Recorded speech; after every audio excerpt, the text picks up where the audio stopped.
Welcome everyone to our live webinar on how we look after our emotional well-being during this pandemic. We're so happy that you've joined us today. It's such an important topic, and I'm thrilled that we're doing it today. Just to introduce myself, my name is Louisa Richards, and I lead the pastoral care team here at Christchurch, London. And today I'm going to be talking to Angie Catlett, who is a counselling psychologist. She is a fab communicator. She's got years of experience in psychology, both in the UK and internationally. So welcome to you, Angie. Thanks, Lou. Such a pleasure to be with you all. Yeah, we're really looking forward to it. Just to say, if you've got questions at any time, then feel free to write in the comments bar. I will be trying to feed in any questions through to Angie during the webinar. So please do feel free to send them across. So Angie, this has been a really strange time for so many of us, hasn't it? Just both on an individual level and globally as well. What, from a psychologist's perspective, what do you make of this? What are your observations of what is going on for people at an emotional level? Yeah, thanks, Lou, and it's really great to be here. I think we really have been surviving a crisis time, haven't we? And it's been such an extraordinary time. We've experienced such sort of depths of stress, but I think at the same time, we've also experienced, in many ways, the resilience, of how life can change so quickly and how we're able to adjust to it. I think, I suppose one of the biggest things has been that this real sense of uncertainty and threat, that has been thrust upon us quite suddenly. We've had to make some very sort of big and difficult adjustments quite quickly. And I think because of that, on an emotional well-being perspective, one of the big things would definitely be an increased sense of anxiety that people have been experiencing. We saw that imminently. Many of us, I think most of us, would have increased a heightened sense of anxiety in the days when it was reaching our shore and wondering, what would that experience be like for us? And I think as we moved into this kind of lockdown period, I think that uncertainty moved, on a deeper level for us, because now it was really affecting personally, our day-to-day lives. I think what has been really interesting is that, even although there's been this heightened anxiety that we've been experiencing, and what is anxiety? It's our sense of tension, nervousness. It's that real sense of when we perceive a sense of threat that comes against us and wondering, are we going to be able to cope? That sense of feeling uncertain or unsure, can we cope? And I think as we've moved into a lockdown period, many of us have felt, can I cope with these new constraints of life? It's so big and it's so difficult. Interestingly, even although we initially saw this heightened anxiety, I think as time has gone on and we've been able to adjust and adapt to those, changed living situations, we've seen that we've developed, new coping skills and adjusted, and we've actually seen some of those levels of anxiety dropping. Interesting for people who had pre-existing conditions of anxiety, but also for those who were just naturally experiencing the anxiety of the time. And I think that's been really interesting. I think it's not necessarily because there's been a drop in the underlying causes of anxiety, but just a little bit because some of the behaviors that we do to avert anxiety have been enforced, those safety behaviors, those avoidance behaviors. So I think it'll be really interesting to see how that begins to shift again as we come out of lockdown and those restrictions are removed and our sense of safety again feels a little unsettled. So I think, I was just going to say that's such an interesting point, because even I've observed in myself and other people that once the first few weeks of lockdown kind of kicked in, there was a tendency to feel like, oh, actually, like I'm enjoying the slower pace of life. And then suddenly, as the government have announced easing of lockdown measures, me and other people I know have actually started to feel a little bit like, oh, I don't know if I'm ready to go back to how things were. And kind of certain anxieties kind of feeling like they're almost flaring up again. Yeah, absolutely.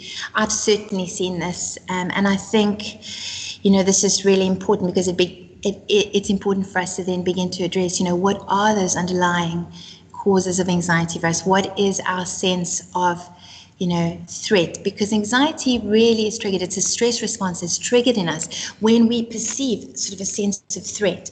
And I think we can talk a little bit more to this, I suppose, in a moment. But as we begin to think a little bit about the changing restrictions, the changing life, I guess it's asking ourselves the question, how are we, perceiving this sense of threat to us? What feels unsafe?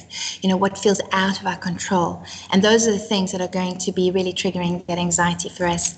I think some of the other patterns as well, obviously on an emotional well-being, that has, all of us can attest, that it's been a real time of change and having to adapt.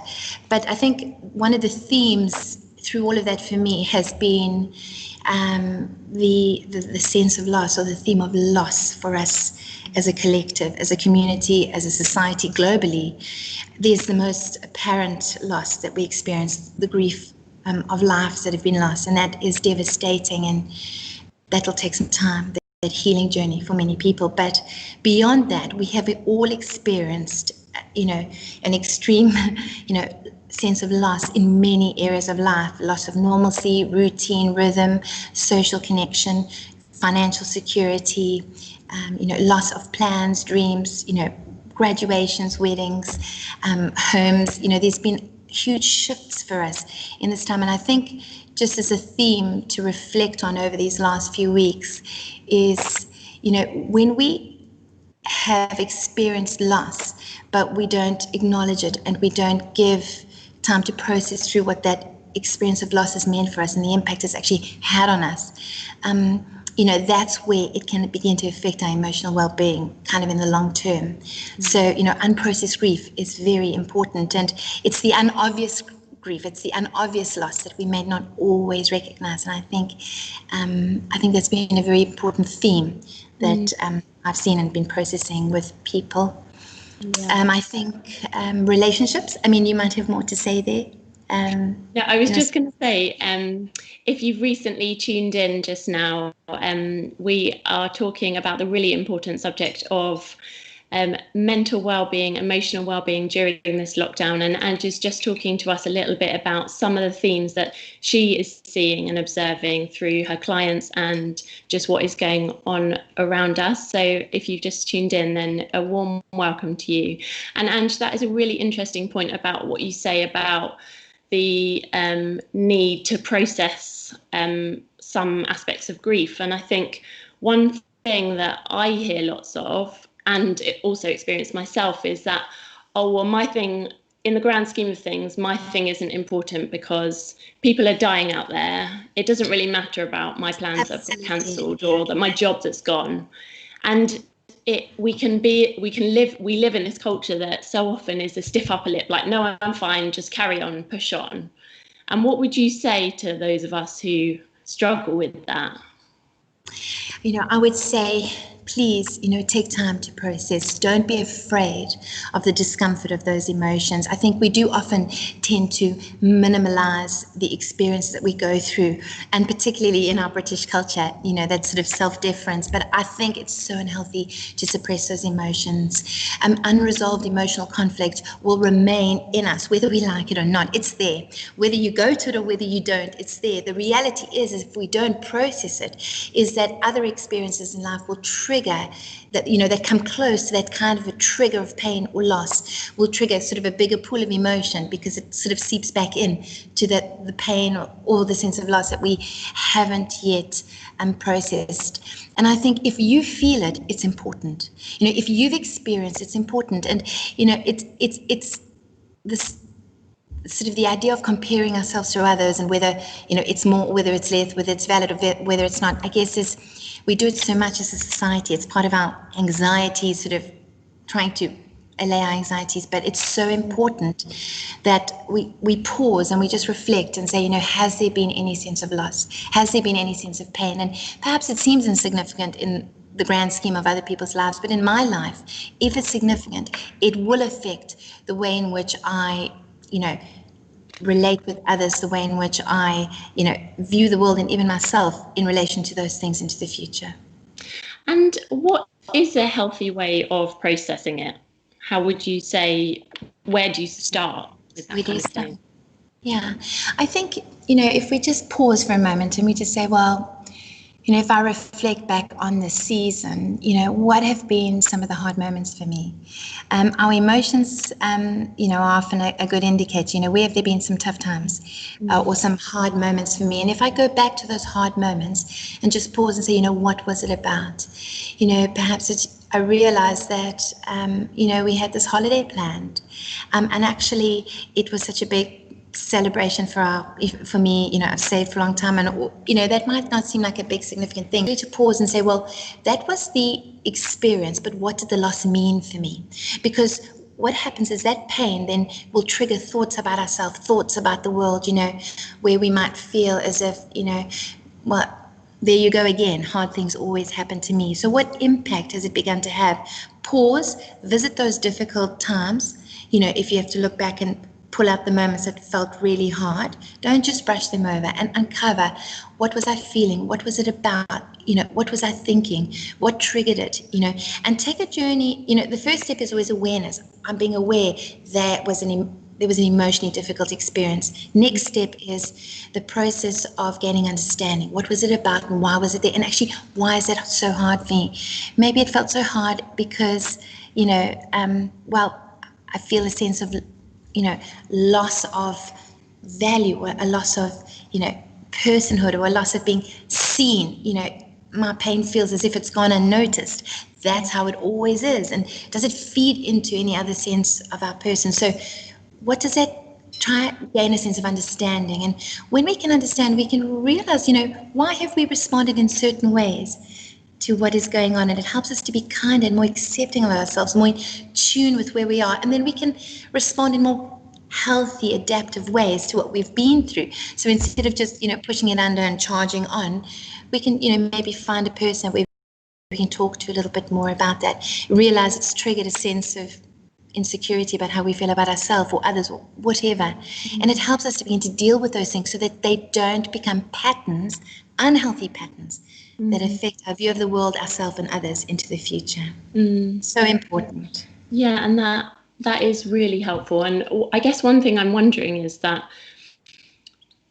for some of us where it feels like there's a lot of baggage or there's a lot of stuff, we may just not know where to start, and that might be a really overwhelming prospect. So what would you say to someone who knows that maybe there's unprocessed grief or trauma and just feels too overwhelmed to go through that by themselves? Well, I think here's where, often reaching out to others has an important role in our lives. The first step is kind of gaining a sense of awareness where some of that kind of pain may be residue, and maybe you're not sure. Perhaps we pick it up and we tend to have these unhealthy patterns in the way we relate with people, and I just can't understand what's going on. If there's a trusted person in your life that you might be able to reach out to that feels like they're sensible and maybe you can talk to, that's a good place to start. If it feels like these patterns are really unhealthy and debilitating, it can be helpful to sort of gain some, further professional support. There's different ways we can do that. It doesn't have to be, engaging in therapy in a formal process. That can be a big investment, though helpful, but I think there's many other ways. For instance, we could reach out to a pastoral support team. We could also reach out to places like, the Samaritans is a wonderful helpline, and sometimes just reaching out to talk to someone who is caring and understanding, and sometimes anonymous, just to talk through some of these experiences, just help to reflect back to us with more clarity what actually is going on. There are courses being offered online that could be helpful for us, like, for instance, the STEPS course I know that Christchurch offers, which is just really helpful processing. It takes some time to reflect on these patterns in our lives. But I think the first step is really just, pause and just try and, if you can get some paper down in front of you and just recognize, okay, where are those emotional difficulties meet? What does it feel like? What kind of thoughts are triggered? And begin to make sense of sort of some of the feelings and some of the thoughts that link together. And what maybe preceded them? What are the kinds of things that set those patterns off for me? It's kind of a good way to start. Yeah, that's so helpful, Angie. Thank you. If you've recently joined us, then a warm welcome to you. I know that some people are coming in as we go along. It's so great to have you here. We're just having such an interesting and what we both believe is a really important conversation about emotional well-being. How can we get through this lockdown and this crisis just stronger and just in as good a place as possible? So we're having that conversation. Please do send your questions in if you want to. I'm going to try and work my way through as many as I can. Angie, one of the questions that came in that I thought was really interesting was, how does someone know if the level of anxiety or even depression or low mood they're experiencing, how do they know when it is unhealthy or excessive? Is there a way of telling, like, okay, now I need some help, or kind of, do you see where I'm getting at? It's sometimes hard to know, isn't it? Absolutely. And you know, we all experience levels of low mood, we all experience levels of anxiety. It's really natural in life, and we sort of go through ebbs and flows, and we're at a time when that's naturally heightened for many people. You know, it's triggered by circumstance, by the kind of conditions that we're under. And I think what is really important to begin to think about is when those begin to interfere with our kind of ordinary ability to do life. I mean, it's tricky because life is sort of restricted at the moment. It's not ordinary, is it? But I think I'd begin to look at a little bit of things like, you know, am I feeling increasingly more withdrawn and not myself? You know, am I withdrawing from regular kind of activities and connections with others? And sort of feeling a need to maybe even disconnect more and more, or avoid more and more. I guess more than maybe even is what is recommended and is kind of socially acceptable as guidelines at the moment. So we can feel that anxiety is almost pushing me a little bit further into avoidance, into safety-seeking behaviors, you know, that just take that extra level of precaution, you know. I think, and then, you know, where that low mood is really affecting and pulling me away from my ordinary kind of enjoyment and ability to engage in sort of natural activities of life, even although they're in some sort of, you know, strange way of doing them at the moment. We're all in that kind of a boat. So I think where our sleep and our eating are being affected, so we tend to see that the natural kind of daily habits of life are being affected. I'm either eating excessively more, or just feel like I just don't have any hunger at the moment, and it's affected my eating patterns, my sleep patterns. You know, where people's sleep is being regularly disturbed, and anxiety has an amazing way of doing that. I think people wake up, they can't get back to sleep, and insomnia, there's definitely some stress element that could be affecting that. So when those when it's starting to affect those levels, when you feel like there's this, the influence of it does seem to be causing increasing distress in your ability to relate with fairly, you know, natural, you know, with the relationships that you might normally have. I think it's where it's beginning to affect my ability to just function as much as usual. I think that's when we begin to think, actually something's going on. I'm withdrawn. I'm not my usual self. So it's the impact on my kind of normal day-to-day life. Yeah. And the unfortunate reality is that even if we're not struggling, there's more than likely to be someone around us that is. And so some of these things to look out for about sleep and appetite are just really helpful to know for other people as well as ourselves. One thing you mentioned, I just wanted to clarify on, you said safety-seeking behaviours. What are those? Yeah, so I think naturally when we're anxious, we tend to engage in more behaviors that feel, almost help us to feel a little bit better about, what's going on. So, for instance, the threat of, exposure to contamination through the virus. So, maybe there's the excessive washing of hands or avoidance of social situations. Now, those have been regulated. Those restrictions have actually been put in place. This is why people who actually live and have had pre-existing conditions of anxiety have experienced some sense of relief, because what was their norm has now kind of become mainstream for everybody else in some way. But those will begin to that anxiety will resurface as that begins to shift again, and it may even be more difficult. But so it's when we engage in the kind of behaviors to sort of keep us free from that sense of threat, whether it's avoiding people, or some form of condemnation, or whatever that sort of sense of threat might be. Maybe we excessively prepare and overwork because we feel anxious about a meeting that we might be having and we don't feel confident in our abilities. So we sort of engage in these behaviors that try to sort of allay that sense of anxiety by giving us as much, I guess, sense of control where we feel a little bit, out of control. And it's interesting you say that, because one thing that came to mind for me was that when lockdown started, I was so used to being busy all the time that when I suddenly stopped, there's that kind of gap there. And then what do you do with that gap? And I found then, and I've spoken to others that find that they're on social media all the time, or they're on the internet, or they fill it with something else. And kind of just thinking about that, is that healthy, or would you say that there's something less, not so healthy about that? To what extent could that be unhealthy for us? Yeah, I think, naturally we see that when we experience a perceived sense of threat, or an increased perception of threat, and our natural stress response is we sort of go, when that stress response is activated in us, we can go into sort of fight or flight kind of modalities. And obviously, the bigger that gets, we can even dip deep into sort of a sense of freeze where we completely begin to withdraw. But I think one of the kind of fight modalities for us in our modern world is busyness. It's a behavior that sort of feeds our sense of significance as a human being, that we're busy, that we're significant, that we've, got lots, there's a contribution that I suppose we have to make. And that sense of busyness can sometimes be a way of, that response, doing, because there's a deeper sense of anxiety beneath the surface that's hard to process and to deal with. And I think the question I would ask, is what does that sense of anxiety that you feel about being less active or busy, whatever, what is that telling you about you?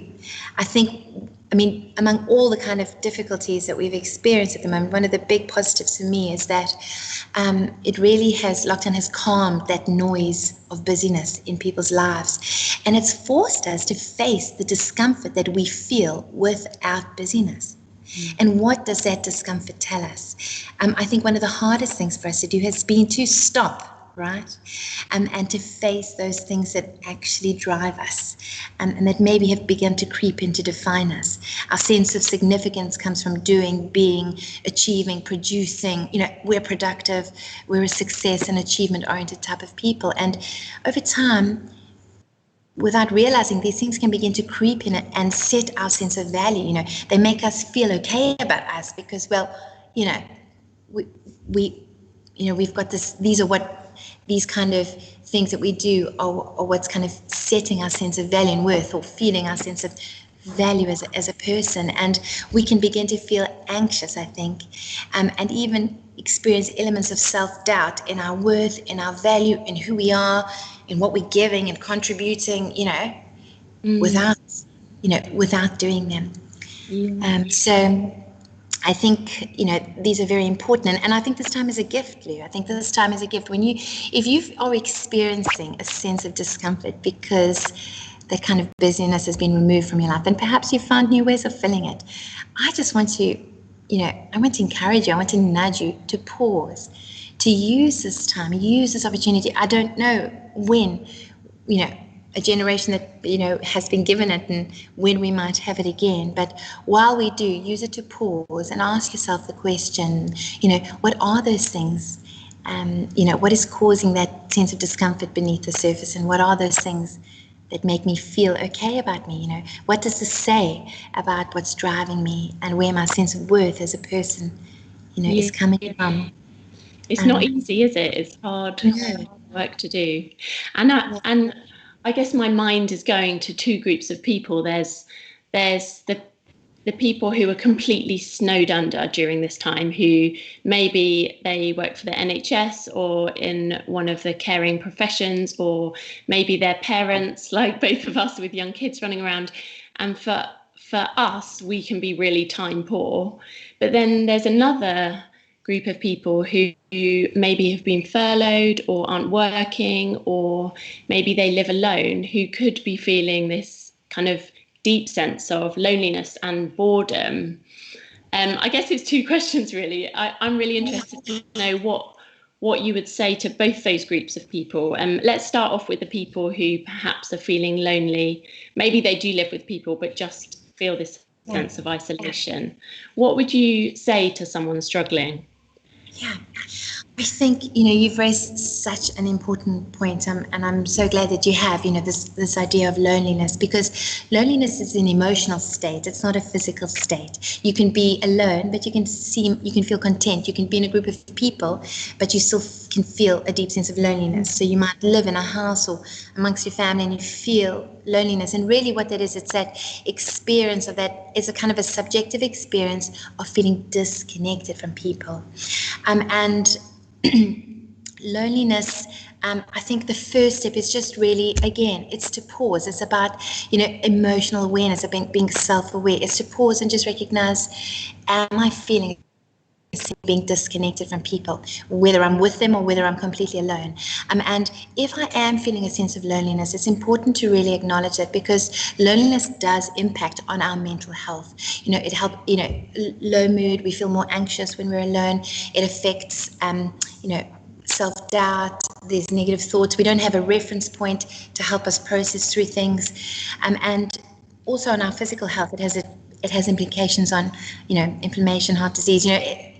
We know that London is one of the loneliest cities, and a lot of people in our city experience it, and I can really see that would be amplified at the moment. My first word to people would be this, is that, we might be physically distant, but we don't need to be but we can still remain relationally connected. And that's so important. I think if you can acknowledge you're feeling lonely, it's so important to, as hard as it might seem, to just muster even the insidious bit of courage. And if I could help you with that today, just to say to you, please don't stay alone. Take a step and reach out. You could, you could reach out to a safe person I mentioned earlier. Maybe there's a safe person in your life who you think you could just reach out and just share that place of where you might be feeling in a sense of loneliness. There's a lot of social cohesiveness going on at the moment. It's been really amazing to see, in communities. Perhaps you might reach out to a neighbor or to some of the community engagement that might be going on. I think one of the big things around, social isolation research and is also having a purpose. It is very helpful protective factor against loneliness. So maybe you might feel brave enough to reach out and volunteer. It gives you that kind of sense of purpose, which is really helpful. There's so many ways. We've seen an army of volunteers at the moment, and I think actually even on the Christchurch website there's a link on caring for our city, which has many opportunities and ways you might be able to volunteer. I think if you really are feeling alone and desperate, and those levels are quite high, and the lowness of mood is quite big, I really would love to just reach out and say definitely don't stay alone. If those other elements feel a bit too difficult for you to do, and your motivation to those feel low, at least make a call to some of the helplines that are available. Samaritans, again, is a really amazing one. Very thoughtful, very sensitive, caring voices on the other end, and they're anonymous and can help sort of in that journey of processing and find some steps that could be helpful for you. I think also phoning our GP, etc. But I think the other end of the spectrum is that there'll be many of us here that might be able to think of people who we know, who we might imagine are experiencing too a sense of isolation and loneliness. And I'd encourage us to sort of reach out and be the ones who sort of help them, again, regain a sense of being reconnected with others. That's really helpful, and it's really helpful to think about it both ways. Like, how can I help others who might be feeling lonely, as well as look after myself in that? and reach out. And one of the questions that's been asked, which I think is a really interesting question, is about socializing and Zoom. And I completely see where this person's coming from, because I felt the same. And the only way, it feels like, is to socialize on Zoom, but that can just leave you feeling really exhausted and drained at the end of it, because you obviously have the physical barrier, and it's well, I guess sometimes it can just be harder to connect on Zoom. What would you say to anyone who may be feeling like that's almost a dead end in terms of connection with others? Yeah, I think I think you're absolutely right. And I could absolutely identify if this person feels a sense of Zoom fatigue or that kind of online fatigue. It's been a sort of surreal environment of connecting, but with this sense of minimized connection, I think the most important thing is being able to establish that sense of feeling connected and being connected to others. So what might enable that for you? Sometimes, a video call isn't the only way to enable that. And sometimes it can actually distract that. Perhaps there's group conversations and it doesn't flow, it feels static, and, we can feel unheard, we can feel unnoticed. And sometimes that can exacerbate that sense of isolation. I think what's really important is just to think for a moment about, what helps me to feel connected to others. And, sometimes that could just be the other forms. Right now, we are allowed to be out and about within the social distancing bounds. So if you feel a sense of, safeness to be able to do that, find your picnic blanket and set your 2-meter distance with your friend and engage in those ways, of connecting. For some people, it's also just the audio call or voice notes, or, going back to the good old form of writing. Maybe you have a good friend who you want to connect with, and, posting letters to one another is a helpful way. It seems silly perhaps, but I think it's about being creative, about finding ways to engage and feel connected to others. Zoom isn't the only way. Audio calls, voice notes, finding ways of connecting in social distancing means, I think, acknowledge and recognize when ways aren't working for you and find others.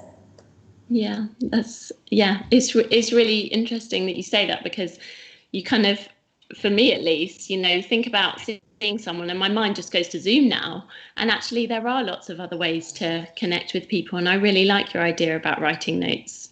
It feels quite retro, but I know how it feels to get a letter through the post, and I love it. It's really exciting. It makes a change from my water bill, so that's nice. Exactly. If you've recently tuned in, then a warm welcome to you. We are midway through our conversation on emotional well-being during lockdown, and I'm here with Angie, who is guiding us brilliantly through some of the emotions and kind of behaviours and thoughts that can come out during this time. So we've been talking about loneliness, and in particular people maybe who feel alone living with people, or maybe who are physically alone, or are bored if they're not working, or they've lost their job, and things like that. And now if we just quickly turn to the other set of people who maybe life is just so full on right now, maybe they're working crazy hours, or maybe they've got young kids at home who aren't back at school yet, or preschool. What would you say in terms of the best ways of managing their emotional well-being right now, when time just feels like a luxury that they don't have? Yeah, I think that's such a good question. I think the first step is always, to take some time to be aware of your emotional battery. Where are you at and how are things going? When there's a lot of demand, when we begin to exceed that demand, that's where things like irritability, frustration start to come in, because it feels like what's being expected of us is beyond what we have within us to give. If you are experiencing those moments, just acknowledge it. Recognize you're giving a lot. This is difficult. Perhaps if you're a parent and you're homeschooling, you're working, you're doing housework, you're sort of managing everybody's feelings and all of that. You've got your own emotional well-being to think about. And when we can just recognize that this is tough, but take that step back when it feels like our own, I guess, well-being tank isn't sufficiently, charged. I think it's important and if it means giving yourself 5 minutes to just regroup, to acknowledge what's going on for you, to let it go. I think that's a really important step. So again, it's always that first step about awareness. I think where the pressures on a day-to-day basis feel too much, I think it's important to look at it and see, are there any that I'm trying to live under the pressure of performance again, of having to do in order to be, because that's what's expected. We're so used to that. We live in the success-oriented, achievement-focused society. Why would we do any different? Of course, we should be able to be, Nanny McPhee, the best teacher in the world, and, still be as productive on the work front. So I think pause and recognize, are there any elements that need to go? It's more important to enable your own emotional well-being and the emotional well-being within the home environment than it is to be productive. And when we are feeling stressed and anxious, we can't be productive anyway. We have less ability to engage in sort of all our executive functions in our prefrontal cortex when we have heightening levels of stress. So I think it's important to take time out and recognize when we're beginning to hit those emotional barriers. And I think at the end of the day, it's thinking about what are the things that do recharge me. I think, we're all different, and we got to think about what are the ways in which we replenish, what are the ways in which we energize. Some of us will energize more with people, with outward activities. Other of us will energize more in our own internal space through thinking, processing, and on alone time. And I think at the end of each day, we're having a lot more in those contexts demanded of us. It's important to think of and put in place some things that might be helpful for our recharge and for our own sanity and mental health. So think a bit about what recharges you. Ensure you're having enough of imbalance of that on a daily basis. Gain a sense of self-awareness in your emotions and, where you are at, and take the time out that you might need in the moments when it comes. That's really helpful, and your comment about what recharges you goes along nicely with the question that we've had, and that is that for some people, physical touch is really important for them in terms of feeling loved and cared for, and that gives them energy in themselves. And obviously at this time, physical touch is one thing that's very difficult if you live alone, or if you're close to people who you don't live with and you can't embrace them. What would you say to those of us who are struggling with that? Well, I think that is such an amazing question and such a difficult experience, right? Mm-hmm. I think for all of us as humanity, human touch is important. We know that for babies and, for young children, that emotion, we actually know that physical holding calms our nervous system. And so it's a very important part of our lives. Some of us are more demonstrative than others, and it is part of that love language. I think it's about, recognizing again that sense of loss and what that feels like for us. I think that's an important thing, because what we might be doing in that moment is really beginning to process that this feels like a big sense of loss for me, and how is it impacting my sense of worth, my sense of being, and beginning to really process that. It can really understand why we might be responding and feeling in the ways we are doing in the moment. And while there may not be much opportunity to reach out for that physical touch, perhaps just yet, maybe we can, look for the other ways in which might feed and nurture us, our souls and our person. What are the other ways in which we feel a sense of connection to other people, and really ensure that those are there, really ensure that we are putting those in place. Mm-hmm. And on the days when that feels really hard, I think having the conversation with those loved ones that, or close relationships, to say, today's one of those days. I just feel like there's nobody here and all I need is a hug. And, maybe just having the conversation can feel a bit more like an emotional hug rather than a physical one, but it helps to express the loss, express, the difficulty and find a sense of connection that will bring this comfort for us. That makes complete sense. One of the other questions goes along quite nicely with this, and that's that where a couple are in a relationship but living apart and not able to see each other, and that's difficult for so many reasons. But how would you suggest they manage that emotion of the frustration and the anxiety of not knowing when they can be together again, and all the emotions that come with that? What would you say? Wow, that's such a big question, and I think that is a hard situation, to find yourself in. That is, you can understand the natural distress.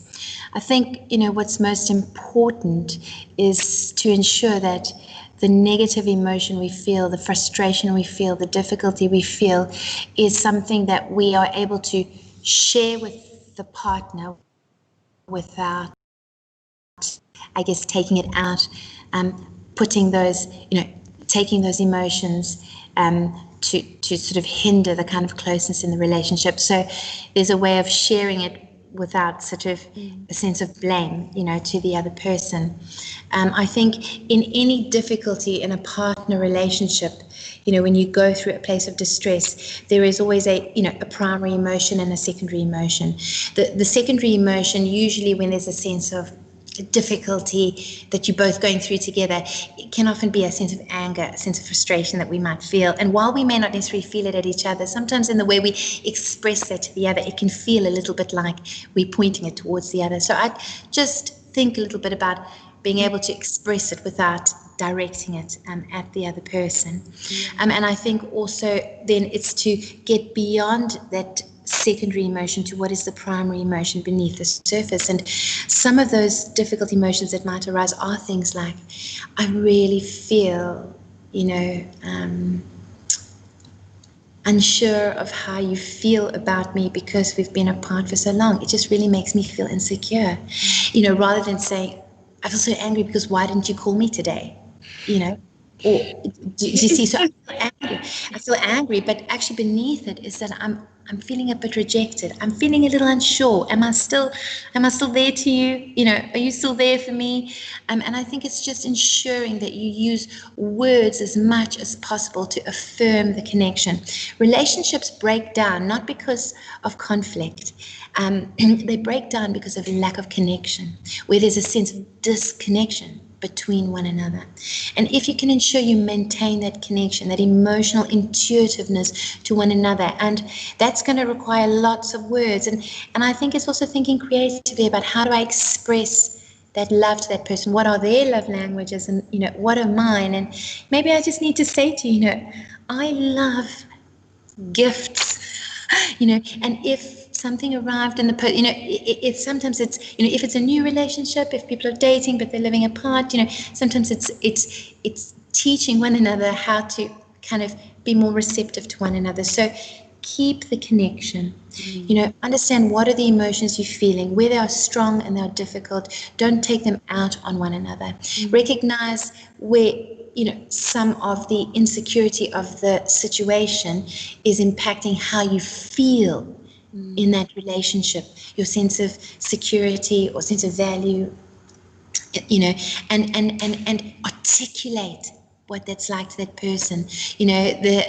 We sometimes call these, and there's an amazing book that actually is named this in relationship counseling. It's called Hold Me Tight Conversations. Have those, and count down the moments where you can be together again. I think find ways of having creative, those things that you celebrate, those dates, those special moments. Do the picnic. We were just talking about Zoom, but that's one way of doing it. Or send those other old-fashioned ways of or ways of communicating that we spoke about outside of that keep the connection alive, keep that love alive, and reassure one another. I think that's a big one, is that sense of reassurance, that you love me, that I'm still very much in there for you. Yeah. And what would you say? Obviously, this was talking about a long distance relationship, but where people are living with their partner or married, and maybe they were struggling with marriage before this, and then being with each other 24/7.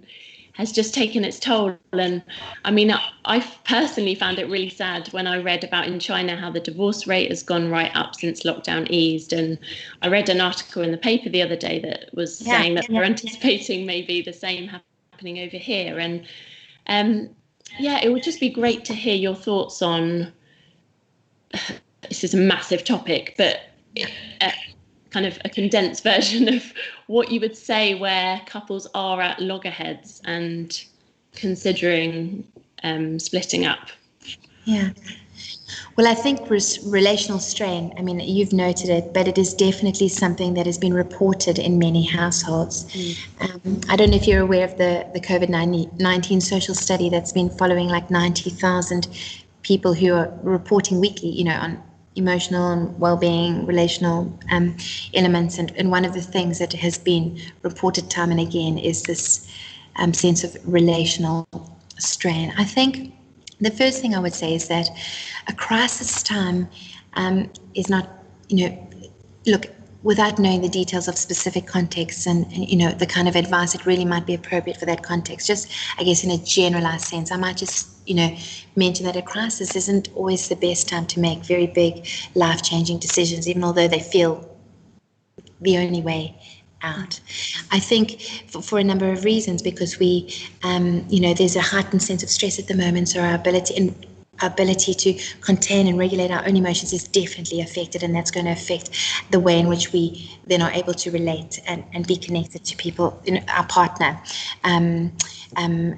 at the moment. And I think, look, the first thing I would say is take some time and reflect, what is going on in your relationship at the moment. Just take time to pause and reflect on what that might be. Sometimes it is really hard to see the wood for the trees, because that's why we're stuck in these cycles. We don't really understand what's going on, and we're triggered all the time, and we've set up these negative relational tracks of the way we connect with one another. But communication, we know, is really one of the biggest, determinants really of satisfaction in a relationship and the longevity of that relationship. And on a more specific level, it's not just communication, but it is the quality of our emotional engagement with one another that really shapes a love relationship. I said earlier that it's about breaks down or sinks really, not because of conflict, but because of disconnection. And the conflict is the symptom of me trying to express, hang on, something's going on here. I've reached out to you, but I'm not feeling heard, I'm not feeling known, and I'm not feeling safe, in this relationship. And so typically, that emotional connectiveness, I begin to think a little bit about what is the quality of your emotional engagement with one another, your emotional accessibility, availability, sensitivity to where one another are at. Often that can be really missed. And when one perceives that disconnection in the relationship, what really happens is three things. If you feel secure, you might reach out and say, hey, I'm feeling a little unsure. I'm reaching out to you. Are you still there for me? And the person will come back and bring some reassurance. When we don't feel unsafe, and this is where that conflict, where that difficulty in the relationship is, where we don't feel that kind of secure connection, what happens is that there can be that pattern of withdrawal, or where we demand and we withdraw. So it's a little bit like we might be saying to one another, the one partner might say something like, well, there you go, you're on your screen again. And what they're really trying to say is, I feel neglected by you. I feel unseen by you. I want you to turn to me and say, hey, I want to be with you, or something like that. But on a deeper level, the other person experiences that as, well, there you go again. You're judging me, you're criticizing me, and there can be that secondary response of anger and frustration outward. But on a deeper level, perhaps what they might be feeling is, well, you actually think I'm not good enough. I'm not enough for you, and the way I am feels inadequate to you. I'm not really adequate to you. And when someone feels that, and that sense of insecurity, they might begin to turn away. So they go even more to the screen, they go even more outward, and they might withdraw. So you get this demand and this withdrawal pattern that's set up. And if you find yourself in a space like that, the way out of it, is first to begin to acknowledge what's going on. We're missing each other, we're disconnected, and so there's conflict. And I would recommend to take some time to reflect on that and find some help, in that relationship. I can recommend a book called, Emotionally Focused Therapy is a beautiful way that helps us to process out and connect with each other on an emotional level. But a really helpful book would be, maybe a first step is to listen to a book, or you could read the book. It's called Created for Connection by Sue Johnson. She also writes another book called Hold Me Tight Conversation. She writes so many, and I think any of them would be helpful. And perhaps you can begin the journey of listening to it together or on your own, and talking a bit about what that journey is like for you. Yeah, I've actually read Hold Me Tight Conversations, and it's a game changer for us. Really helpful. So thank you for that recommendation. Just thinking about the subject of connection, obviously connecting with someone else is so powerful for us as individuals, and we are a church putting this seminar on, and so I have a Christian faith, and I know you have a strong Christian faith. Can you just talk a bit about how that helps you personally? Because you're a psychologist, but you're also a normal person, and you are going through this along with every one of us. So what difference does having a faith make to you in your life? Well, I think it makes every difference. I think fundamentally, many of the things that we speak about today, about where does our worth and where does our value come from as a human, when we understand the kind of way that life is set up around us and society is set up around us, that our significance comes from what we can give, what we can do, what we can bring, what we can achieve, what we can succeed in. I think, having faith grounds us. It speaks so much to that personal element, where our sense of value, my sense of value comes not from what I can do and what I can bring, but it comes ultimately first from that place of acceptance that I can love others because actually God first loved me. And it's not about our performance. His acceptance of us is not conditional and contingent upon our performance. It's unconditional, it's unchanging, because he is unchanging. So from a personal sense of identity, there's a deep sense of being rooted in that. I think faith is, it's been so amazing. I think having faith and knowing God, who has created humanity, enables having a deeper understanding of who humanity is and how we have been designed, that we've been created for connection. Ultimately, with God, there's this sense of wanting to connect with someone beyond ourselves. I see that often with people searching for meaning existentially, beyond the here and now. But also, we're created for connection with one another, and it definitely helps to give me an understanding of how we were made to be as people, which amazingly psychology in many ways is catching up with. We know that research, the last 20 years of research has really shown us that we are primarily social and relational beings that are made for connection, that our sense of significance comes from those deeply connected quality relationships. So, but the Bible's been telling us that for a very long time. And it's so inspiring hearing you talk about that, and for me it makes me so kind of thankful that I have a relationship with God like that. But I know for some people that's a really big step, way too far, and it sounds very nice in theory, but what about XYZ? And I know that we as a church are running Alpha courses, and that is an opportunity to explore some of those bigger questions. And we have courses starting tomorrow and Thursday and next Tuesday. And I know you've done Alpha before. Can you just share a little bit about your experience of doing Alpha and how that helped you on your own faith journey? Well, I think, it's a really wonderful course where you can begin to explore the questions about life and what is faith. And I think, I guess I've participated in courses where I've seen people come through them. And I think, what I might suggest to people at the moment around that is that we really are at a juncture in our humanity where we are beginning to ask some of the bigger questions about life. We've recognized life is on pause, and we've recognized some of the things that drive us, and we're wondering more about who we are and why we are here. I would encourage you, take steps to explore that. Alpha is a wonderful way of exploring the Christian faith and understanding the true meaning of life, as you said, and that's something that's very real in my own life. But I would really encourage people to do that. I think Alpha also helps you to connect with people. So it really does begin to help you to connect beyond yourself in an understanding of God and who He is, but also to being able to connect with others, which is how we were, designed to be.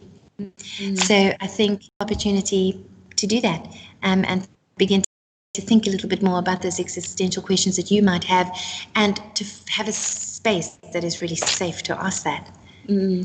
Yeah, I completely agree, and I was going to say exactly the same thing. I've done Alpha before, and I've ended up having really good chat about bigger things more than just small talk, and so it may feel quite overwhelming or into the idea of kind of meeting strangers especially online on Zoom. But actually the quality of the conversations for me have been really helpful, and I've gone away feeling like, oh, my questions were really heard, and I thought about those bigger things. On the screen there should be a picture coming up on Facebook, and that is just a quick introduction into the people who are leading these next courses on Tuesday, Wednesday and Thursday evenings, just so you can see what they look like. If you are interested in joining an Alpha course or just coming to the first week just to see what it's like, you would be so welcome. And you can email alpha@christchurchlondon.org and someone will get in touch with you and give you a bit more information. There's also lots of videos online of the Alpha promo videos if you just want to see a little bit more about it.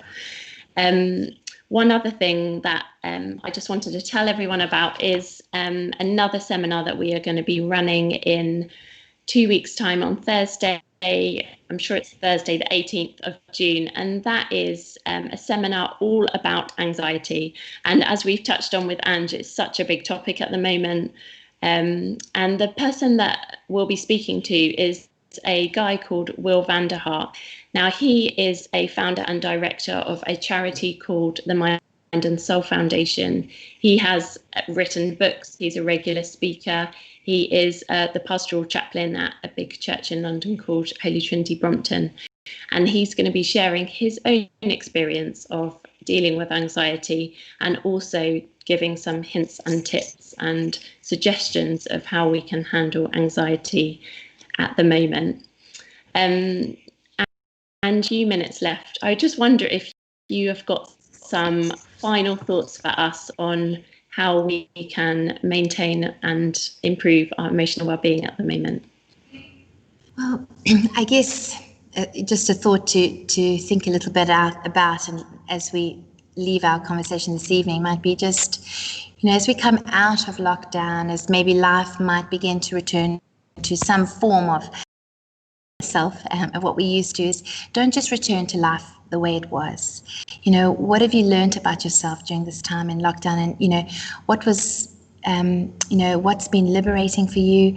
What have you discovered perhaps about what drives you and the anxieties that might be underlying those? And I think what is important to you? What have you discovered about what is important to you and what's liberated you in this time, or what's actually been some of the discomfort things, and how can you begin to orient your life around those in a new way? I think it's really important opportunity that we can use to live our lives, to be more whole, to be more in tune with who we are. Yeah, it is a really good opportunity, isn't it? And I'm aware that there may be more questions that you've got, or you feel like you could do with more support. And just a reminder about the resources that Angie mentioned, the Samaritans helpline, your local GP. At Christchurch, we have a pastoral support team, and we would love to hear from you if there is anything we can do to support you. Our email address is pastoralsupport@christchurchlondon.org. You'd be so welcome to email us, or if you want to email the team more generally, you can email hello@christchurchlondon.org, and we would love to be in touch. We really hope that you've enjoyed the session this evening. Thank you, Angie, so much for your wisdom. We've really enjoyed chatting, and we hope that you'll join us at the next seminar. Please feel free to spread the word. We're going to be advertising it shortly, so we would love to see you there. Thank you so much for coming, and we hope to hear from you soon. And thank you, Ange. Pleasure.